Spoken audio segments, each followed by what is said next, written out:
তার মানে ছাত্রলীগেরও একাংশ বড় এই আন্দোলনে বড় অংশ এই আন্দোলনে যোগ দিয়েছে। আমার প্রোগ্রামে সরাসরি অংশগ্রহণ, পিছন থেকে সাপোর্ট দেওয়া, রাতে মেসেজ দিয়ে বলে যে তোরা প্রোগ্রামটা কন্টিনিউ কর, আমরা সাথে আছি, পিছনে দাঁড়িয়ে থাকা, মিছিলের সামনে না থাকলেও 100 জনের মধ্যে 80 জন ছিল।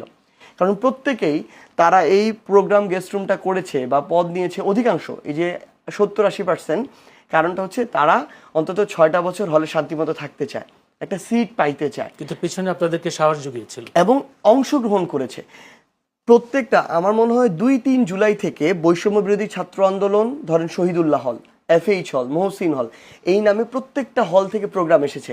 ছাত্রলীগের সকল পোস্টের যারা, তারা যদি বাধা দিত তাহলে এই মিছিলটা আলাদা করে বের হতে পারতো না।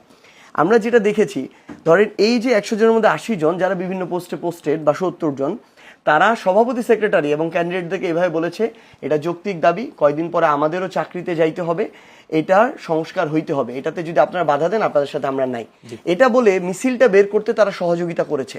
তার মানে ছাত্রলীগেরও একাংশ বড় এই আন্দোলনে বড় অংশ এই আন্দোলনে যোগ দিয়েছে, শেষ পর্যন্ত ছিল তারা।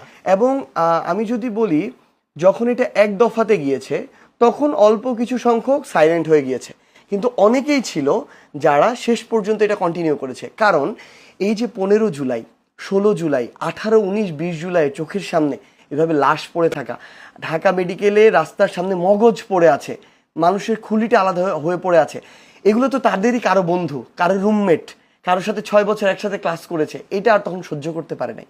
এই জন্য তাদেরকে আমরা ওই 3 আগস্টের শহীদ মিনারে দেখেছি।